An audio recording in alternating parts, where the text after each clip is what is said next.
প্রিয় দেশবাসী, আসসালামু আলাইকুম।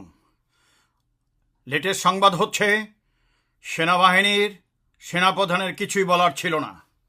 সকল সদস্যরা বলেছে ওই মিটিংয়ে, সবার যে মিটিংটা হলো, স্পষ্ট জানিয়ে দিয়েছে আমরা গণ অভ্যুত্থানের পক্ষে আছি। শুধু তাই না, ঢাকার বিভিন্ন স্পট থেকে ট্রাফিক পুলিশও তুলে আনা হয়েছে তারা ঝুঁকি বোধ করার কারণে। আমি একটা কথা একটু বলতে চাই, পুলিশ যদি জনগণের বিরুদ্ধে না দাঁড়ায়, তাদের পূর্বের পাপের জন্য কেউ কিছু তাদেরকে করবে আমি মনে করি। আসসালামু আলাইকুম সুপ্রিয় দর্শক বন্ধুরা, অবশেষে বাংলাদেশের মানুষের এই স্বপ্নের জয়ের দ্বারপ্রান্তে চলে গিয়েছে।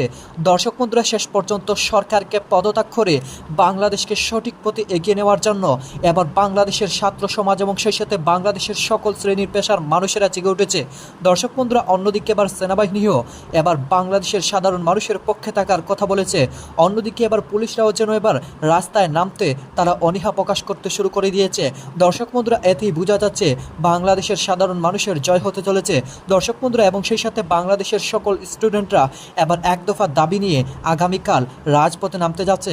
দর্শক বন্ধুরা, চলুন আমরা দেখে নেই তবে শেষ পর্যন্ত সেনাবাহিনীর পক্ষ থেকে কি বার্তা এসেছে এবং সেই সাথে পুলিশ কি আগামীকাল মাঠে নামবে। তো দর্শক বন্ধুরা, চলুন আমরা পুরো ভিডিও দেখে নেই। দেশবাসী, আসসালামু আলাইকুম। লেটেস্ট সংবাদ হচ্ছে সেনাবাহিনীর সেনাপ্রধানের কিছুই বলার ছিল না। সকল সদস্যরা বলেছে ওই মিটিংয়ে, সবার যে মিটিংটা হলো, স্পষ্ট জানিয়ে দিয়েছে আমরা গণ অভ্যুত্থানের পক্ষে আছি এবং গণ অভ্যুত্থান সফল হয়ে গেছে। এই যে 10 পাতার কনস্টিটিউশন আছে, এইটাই একমাত্র বাংলাদেশকে মুক্ত করার পথ। অতএব আপনারা যারা গণ অভ্যুত্থানে আছেন, দখল করুন গণভবন। আর mother of mafia Sheikh Hasina বলছে যে গণঅভ্যুত্থানের ছাত্র নেতাদেরকে আসতে বলছে যে আলোচনা করবে। কিসের আলোচনা? কোথাকার সরকার? সরকার বলতে এখন বর্তমানে নেই বাংলাদেশে। এখন জনগণের সরকার প্রতিষ্ঠিত হয়ে গেছে। আর 10 পাতা হচ্ছে নেতা, যাদের করা বলা হচ্ছে। যদি ওই 6 জন ভুলে তারা ভিডিওতে কথা বলেছে বলে তাদেরকে ডিবি অফিস ধরে নিয়ে গিয়েছিল, কিন্তু এই 10 পাতা সংবিধান অনুযায়ী কাউকেই প্রকাশ হওয়ার কথা না। অতএব প্রকাশে কেউ নেই। এই 10 পাতা তো কথা বলতে পারবে না। এই 10 পাতা অনুযায়ী হাসিনা, তুমি ঘোষণা দাও এটা মেনে নিয়েছো এবং সাথে সাথে দেশ শান্তির পথে আসবে। আমি স্পষ্ট তোমাকে বলে দিলাম, আমি স্পষ্ট এই 10 পাতার সংবিধানে, এটা হলো গণ অভ্যুত্থানের সংবিধান, হাসিনার পতনের সংবিধান, বলেছি মাত্র পার্টি 2টা, একটা হাসিনা, বাকি 18 কোটি লোক। এখন তাই হয়েছে, 18 কোটি লোক এখন ক্ষমতায় আছে, এটা বুঝতে হবে। এবং হাসিনাকে আমি বলছি না আর কিছুই, তুমি বসে থাকো, কথা দেওয়া হচ্ছে, কোনো স্পর্শ করবে না কেউ, কাউকে মারবে না, আহত করবে না। আমার এই 10 পাতায় বলা আছে বিচার হবে নিয়ম অনুযায়ী। আর আদালত নাই, সংবিধান নাই, সরকার নাই। তো তুমি কোথাকার সরকার হাসিনা? এটা তো এই 10 পাতাতে বলা আছে। এখন জনগণ হয়ে গেছে এই দেশের মালিক। এই অনুযায়ী যারা শহীদ হয়েছে, আবু সাইদের মতো বীর, যে রংপুরে, চিন্তা করা যায়,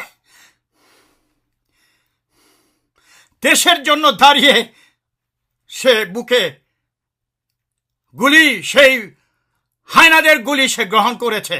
কাদের জন্য? এই 18 কোটি মানুষের জন্য। আর তুমি বলছো যে আলোচনা করবে? তুমি কে? কোনো সংবিধান নাই এখন। যদি চুপ্পু মনে করে ইমার্জেন্সি দিব, নো, এর চেয়ে বড় ইমার্জেন্সি আর কি হতে পারে? এতগুলো লোক হত্যা হয়েছে। এ প্রিয় ছাত্ররা যারা পাশ করে জীবন শুরু করবে, তারা জীবন শুরু করার আগেই ঝরে পড়েছে।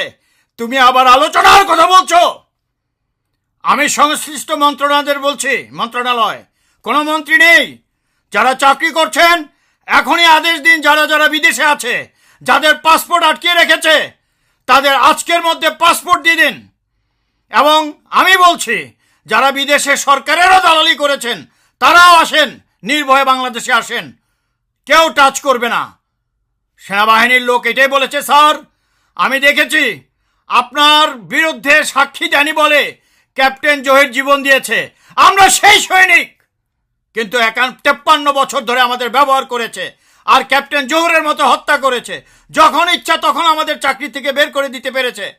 আপনার এই 10 পাতার মাধ্যমে আমরাও স্বাধীনতা পাবো। স্বাধীনতা মানে মানবাধিকার, অর্থাৎ যখন তখন বের করে দিতে পারবে না।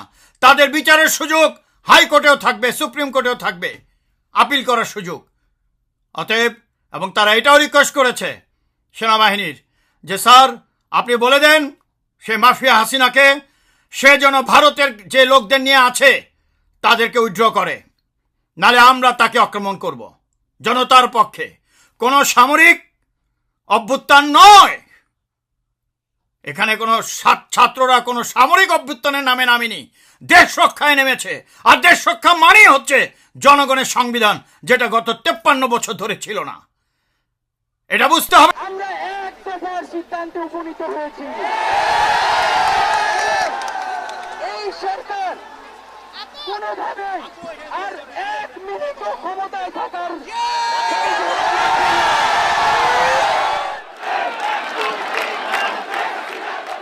শনিবার দুপুর থেকেই ঢাকার কেন্দ্রীয় শহীদ মিনারে জড়ো হতে শুরু করে স্কুল, কলেজ, বিশ্ববিদ্যালয়ের শিক্ষার্থীরা সহ বিভিন্ন শ্রেণী পেশার মানুষ। বিভিন্ন এলাকা থেকে ছোট ছোট মিছিলে শহীদ মিনারের সমাবেশে যোগ দিতে যেতে দেখা যায় তাদের। বিকেলের মধ্যেই শহীদ মিনারের আশেপাশের এলাকায় হাজার হাজার মানুষের জমায়েত হয়। আমরা খুব ভালোভাবে জানি আওয়ামী লীগ এবং তার নেত্রী শেখ হাসিনা বাংলাদেশকে আরেকটা মিয়ানমার বানিয়ে অথবা আরেকটা সিরিয়া বানিয়ে হলেও ক্ষমতায় থেকে যেতে চায়। বাশার আল আসাদ যা করেছে, বছরের পর বছর দেশটাকে ধ্বংস করে দিয়েও তার ক্ষমতা টিকিয়ে রেখেছে, ঠিক একই পথে উনি যেতে প্রস্তুত, আমরা বুঝি। প্রশ্ন হচ্ছে উনি কি পারবেন? কারণ এইরকম একটা আলামত দেখানোর চেষ্টা হচ্ছে, কিন্তু আমি ব্যক্তিগতভাবে মনে করি সম্ভব না। তারা অলরেডি হেরে গেছেন। আজকে আমরা কি খেয়াল করছি সারা দেশের বিভিন্ন জায়গায় বা ঢাকায়ও যখন পুলিশ জমায়েত হচ্ছে, জনগণ জমায়েত হচ্ছে, সেখানে পুলিশ কারো প্রতি কোনো অ্যাগ্রেসিভ আচরণ করছে না। এবং দেশের প্রায় সব জায়গা এখন পর্যন্ত আমার কাছে যতগুলো তথ্য আছে তাতে খুব বেশি তারা গতকালও যতটুকু দেখিয়েছে ততটুকু দেখাচ্ছে না। শুধু তাই না, ঢাকার বিভিন্ন স্পট থেকে ট্রাফিক পুলিশও তুলে আনা হয়েছে তারা ঝুঁকি বোধ করার কারণে। আমি একটা কথা একটু বলতে চাই, পুলিশ যদি জনগণের বিরুদ্ধে না দাঁড়ায় তাদের পূর্বের পাপের জন্য কেউ কিছু তাদেরকে করবে আমি মনে করি না। এবং আমাদের যারা আন্দোলনকারী আছেন মাঠে, তারা সাইবার মাঠও একটা মাঠ, কিন্তু আমাদের রাজপথ। তো দর্শক বন্ধুরা, আপনারা হয়তো পুরো ভিডিওটি দেখে এবং সেই সাথে এই সকল বিষয়গুলো জেনে অবশ্যই বুঝতে পেরেছেন অবশেষে বাংলাদেশের মানুষের স্বপ্নের জয়ের দ্বারপ্রান্তে চলে গিয়েছে এবং সেই সাথে অতি শীঘ্রই সেই স্বপ্নের জয় উল্লাস করবে বাংলাদেশের সাধারণ মানুষ। তো দর্শক বন্ধুরা, আপনারা পুরো ভিডিওটি দেখে এবং সেই সাথে সকল বিষয়গুলো জেনে আপনারা কি বুঝতে পেরেছেন? তবে শেষ পর্যন্ত বাংলাদেশের এই পূর্ণ জয় পেতে যাচ্ছে এবং সেই সাথে এই ফ্যাসিস্ট সরকার পদত্যাগ করতে যাচ্ছে। এ বিষয়ে আপনাদের কি মতামত এবং সেই সাথে এই সকল বিষয়গুলো জেনে আপনাদের কাছে কেমন হয়েছে অবশ্যই কমেন্ট করে জানিয়ে দিবেন। তো দর্শক বন্ধুরা, ভালো থাকুন, সুস্থ থাকুন। আল্লাহ হাফিজ। আসসালামু আলাইকুম রহমতুল্লাহি ওয়া বারাকাতুহু।